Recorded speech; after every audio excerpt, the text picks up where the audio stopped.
हाँ तो प्यारे साथियों, आपका स्वागत है आपके अपने YouTube चैनल मैथ्स मैग्नेट पर। मैं दिनेश कुमार आपके सामने एक फिर नई कक्षा को लेकर उपस्थित हुआ हूँ, जिसमें आज हम उच्च न्यायालय और उनके अधिकार क्षेत्र पढ़ेंगे। यहाँ से पेपर में क्वेश्चन आने की बहुत अधिक संभावना है, इसलिए हमने टॉपिक को उठाया है। तो आइए बिना किसी देर की शुरुआत करते हैं उच्च न्यायालय और उनके अधिकार क्षेत्र को। सबसे पहले बात कर लें कि उच्च न्यायालय का जो वर्णन है वो संविधान के किस भाग में है और किस अनुच्छेद में है। तो बात करें उच्च न्यायालय तो भाग 6 में अनुच्छेद 214 से लेकर 232 तक किसकी बात करता है? भारत में उच्च न्यायालयों की बात करता है। अनुच्छेद 214 कहता है कि प्रत्येक राज्य का एक उच्च न्यायालय होगा, लेकिन यहीं पे अनुच्छेद 231 कहता है कि संसद विधि द्वारा 2 या 2 से अधिक राज्यों या किसी केंद्र शासित राज्य क्षेत्र के लिए एक ही उच्च न्यायालय स्थापित कर सकता है। हमारे पास जैसे बात करें हमारे पास कि पंजाब, हरियाणा व चंडीगढ़ का उच्च न्यायालय एक ही है, तो किसके तहत? अनुच्छेद 231 के तहत ये प्रावधान किया गया है कि 2 या 2 से अधिक राज्यों के लिए एक ही उच्च न्यायालय बनाया जा सकता है हमारे पास। किसकी अनुमति से? सांसद की अनुमति द्वारा। आइए बात करते हैं आगे। वर्तमान में उच्च न्यायालयों की संख्या कितनी है? 25। और सबसे नवीनतम जो उच्च न्यायालय हमारा वो अमरावती उच्च न्यायालय। Very nice question. हमारे पास ऐसे कौन से केंद्र शासित प्रदेश हैं जिनके अपने खुद के उच्च न्यायालय हैं? तो हमारे पास अब पहले एक था, अब 2 हो गया है। हमारे पास एक था दिल्ली, एक है दिल्ली और दूसरा हमारे पास जम्मू कश्मीर है। पहला अकेला दिल्ली हुआ करता था, तो जब से हमारे पास केंद्र शासित प्रदेश बना है जम्मू कश्मीर, तब से जम्मू कश्मीर को उसमें शामिल कर लिया गया है। आते हैं पहला उच्च न्यायालय, तो कलकत्ता उच्च न्यायालय की बात करते हैं। इसकी स्थापना जो हुई थी वो हुई थी 1862 में, और इसका मुख्यालय कहाँ पड़ता है? मुख्यालय है इसका कोलकाता में।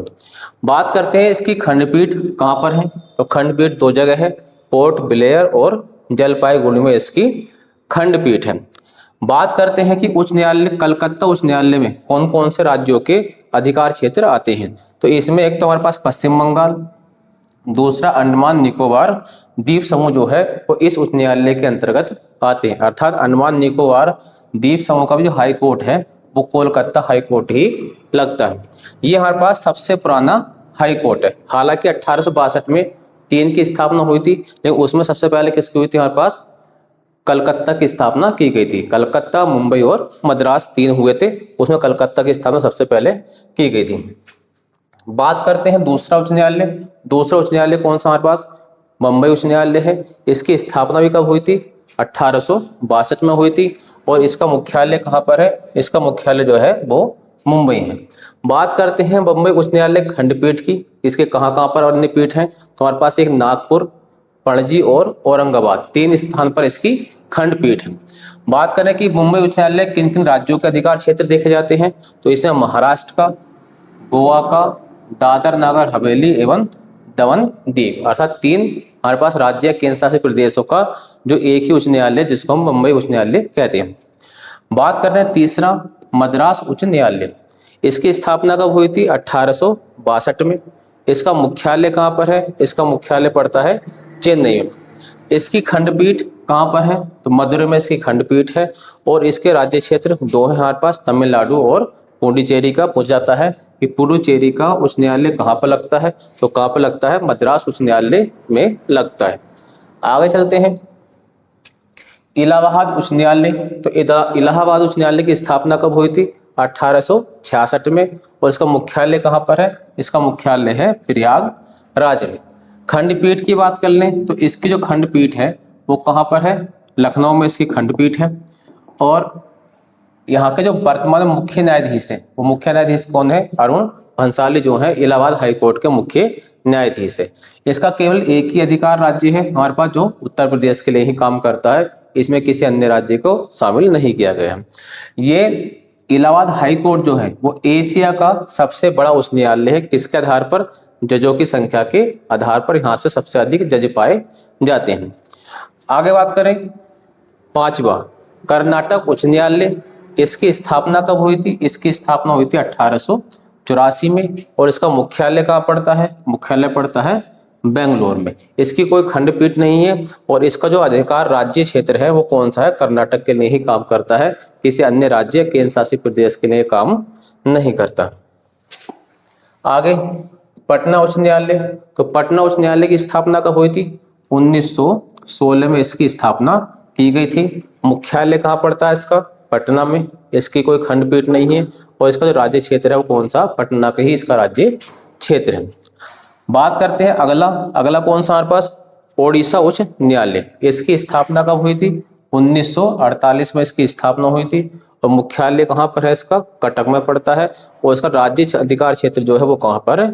उड़ीसा में। देख वैसे हम जो देखते हैं सामान्यतः है जितने हमारे पास उच्च न्यायालय होते हैं सबके जो मुख्यालय होते हैं वो राज्यों की राजधानी में होते हैं। तो हमें ऐसे क्षेत्रों को फोकस करना है कि जिनके मुख्यालय जो है वो राजधानी क्षेत्र से अलग है। आगे करते हैं गुवाहाटी उच्च न्यायालय। जो गुवाहाटी उच्च न्यायालय है इसकी स्थापना हुई थी 1948 में और मुख्यालय कहाँ पड़ता है इसका? गुवाहाटी में पड़ता है। इसकी खंडपीठ कितनी है? तो खंडपीठ इसकी 3 है। एक है कोहिमा, आइजोल और ईटानगर, 3 जगह इसकी खंडपीठ है। इसके राज्य क्षेत्र कौन कौन से हैं? तो राज्य क्षेत्र हैं नागालैंड, मिजोरम, अरुणाचल प्रदेश और असम, अर्थात 4 राज्यों के कार्य जो हैं वो गुवाहाटी उच्च न्यायालय के अंतर दिए जाते हैं। और बात करें राज्य क्षेत्र के अधिकार पर, यह भारत का सबसे बड़ा उच्च न्यायालय माना जाता है। बात करें नवा राज्य की, तो राजस्थान उच्च न्यायालय। राजस्थान उच्च न्यायालय की स्थापना कब हुई थी? वो हुई थी 1950 में। इसका मुख्यालय कहाँ पड़ता है? इसका मुख्यालय पड़ता है जोधपुर में। बात करें इसकी खंडपीठ की, तो खंडपीठ कहाँ पर है इसका? जयपुर में एक खंडपीठ है और ये केवल एक ही राज्य के लिए काम करता है, राजस्थान के लिए। आगे चलते हैं मध्य प्रदेश उच्च न्यायालय। तो जो मध्य प्रदेश उच्च न्यायालय की स्थापना हुई थी वो 1956 में हुई थी और इसका मुख्यालय कहाँ पड़ता है? जबलपुर में पड़ता है। बात करें इसकी खंडपीठ, तो इसकी 2 खंडपीठ हैं, एक है ग्वालियर और दूसरा हमारे पास कौन सा है? इंदौर। यहाँ पर 2 खंडपीठ हैं और इसका राज्य क्षेत्र क्या है? ये केवल मध्य प्रदेश के लिए ही काम करता है। आगे चलते हैं केरल उच्च न्यायालय की। तो केरल उच्च न्यायालय की स्थापना कब हुई थी? 1956 में इसकी स्थापना हुई थी और मुख्यालय कहाँ पड़ता है इसका? एर्नाकुलम में इसका मुख्यालय पड़ता है। और ये किस किस राज्य के लिए काम करता है? तो केरल और लक्षद्वीप के लिए कार्य करता है। ये पूछा जाता है क्वेश्चन। बात करते हैं 12वां उच्च न्यायालय, जम्मू कश्मीर उच्च न्यायालय। स्थापना कब हुई थी इसकी? 1957 में इसकी स्थापना हुई थी और इसका मुख्यालय कहाँ पड़ता है? मुख्यालय इसका श्रीनगर में पड़ता है। बात करते हैं इसकी खंडपीठ की। इसकी खंडपीठ कहाँ पर है? जम्मू में है और इसके राज्य क्षेत्र अब कहाँ पर हो गए? पहले जम्मू कश्मीर और लद्दाख एक ही राज्य हुआ करता था तो उस समय जम्मू कश्मीर आता था और अब 2 भाग हो गए हैं, जम्मू कश्मीर और लद्दाख, दोनों का एक ही उच्च न्यायालय जिसको हम जम्मू कश्मीर उच्च न्यायालय के नाम से जानते हैं। आगे बात करते हैं 13वां गुजरात उच्च न्यायालय। इसकी स्थापना कब हुई थी? 1960 में इसकी स्थापना हुई थी। मुख्यालय कहाँ पर है? और अहमदाबाद में। और इसका कोई खंडपीठ नहीं है, अर्थात कहीं अन्य इसका काम नहीं देखा जाता है। इसका राज्य क्षेत्र क्या है? गुजरात इसका राज्य क्षेत्र है। बात करते हैं 14वां दिल्ली उच्च न्यायालय। इसकी स्थापना कब हुई थी? 1966 में। मुख्यालय कहाँ पड़ता है? दिल्ली और इसका राज्य क्षेत्र भी कहाँ पर है? दिल्ली। और ये हमारे पास केंद्र शासित प्रदेश है जिसके पास खुद का अपना उच्च न्यायालय है। बात करते हैं 15वां पंजाब एवं हरियाणा उच्च न्यायालय। इसकी स्थापना कब हुई थी? 1966 में इसकी स्थापना हुई थी और मुख्यालय कहाँ पड़ता है इसका? चंडीगढ़ में इसका मुख्यालय है। खंडपीठ इसकी कोई है नहीं हमारे पास और राज्य क्षेत्र कितने हैं? इसमें 3 है हमारे पास, हरियाणा और पंजाब एवं चंडीगढ़ जो है वो इसके राज्य क्षेत्र के अंतर्गत आते हैं। आगे चलते हैं हिमाचल प्रदेश उच्च न्यायालय की। तो बात करते हैं हिमाचल प्रदेश उच्च न्यायालय की। इसकी स्थापना हुई थी 1971 में इसकी स्थापना हुई थी और इसका मुख्यालय कहाँ पड़ता है? शिमला में इसका मुख्यालय पड़ता है। बात करें इसका राज्य क्षेत्र, तो राज्य क्षेत्र क्या है इसका? हिमाचल प्रदेश है, किसी अन्य राज्य के लिए काम नहीं करता। आगे करते हैं 17वां सिक्किम उच्च न्यायालय। तो सिक्किम उच्च न्यायालय की स्थापना हुई थी 1975 में इसकी स्थापना हुई थी और मुख्यालय कहाँ पड़ता है इसका? गंगटोक में इसका मुख्यालय पड़ता है। इसका राज्य क्षेत्र क्या है? तो सिक्किम जो है इसका वो राज्य क्षेत्र है, अर्थात ये भी सिक्किम के लिए काम करता है, अन्य किसी राज्य में इसका काम नहीं होता।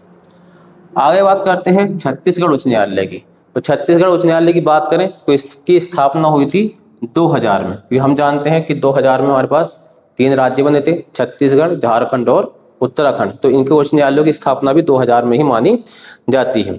इसका मुख्यालय कहाँ पड़ता है? तो मुख्यालय पड़ता है बिहार में, और राज्य क्षेत्र क्या है इसका? राज्य क्षेत्र छत्तीसगढ़ है, इसका कोई भी खंडपीठ नहीं है। आगे चलते हैं 19वां उत्तराखंड उच्च न्यायालय। तो इसकी स्थापना भी कभी हुई थी? 2000 में। तो उत्तराखंड क्या हुआ था? उत्तराखंड उत्तर प्रदेश से अलग होकर नया राज्य बना था और इसकी स्थापना 2000 में हुई थी। इसका मुख्यालय कहाँ पर है? तो मुख्यालय इसका नैनीताल में, और राज्य क्षेत्र भी क्या है इसका? उत्तराखंड इसका राज्य क्षेत्र है। आगे बात करते हैं झारखंड की। तो झारखंड उच्च न्यायालय की स्थापना भी कब हुई थी? हमारे पास 2000 में हुई थी, और इसकी का मुख्यालय जो है वो कहाँ पर है? रांची में है, और राज्य क्षेत्र क्या है? झारखंडी इसका राज्य क्षेत्र है, अन्य किसी राज्य का कार्यभार ये नहीं देखता। आगे चलते हैं 21 नंबर की। तो मेघालय उच्च न्यायालय।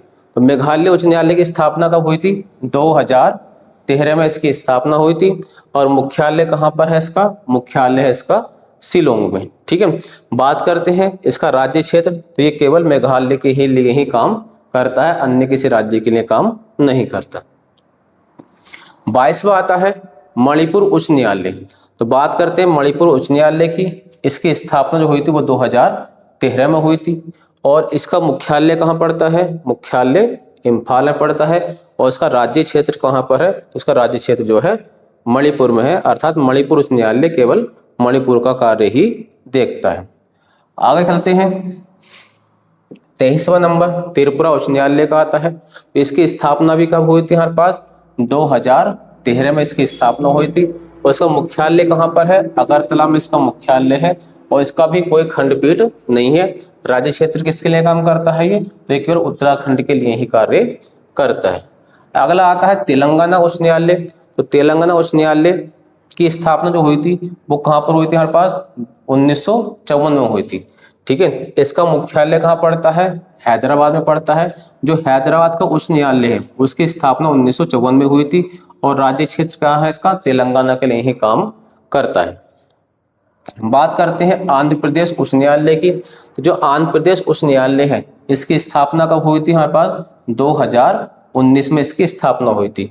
क्योंकि हमारे पास जो तेलंगाना था वो आंध्र प्रदेश से अलग होकर हमारे पास नया राज्य बना था 2014 में। तो उस समय हमारे पास जो उच्च न्यायालय था वो हैदराबाद में ही था।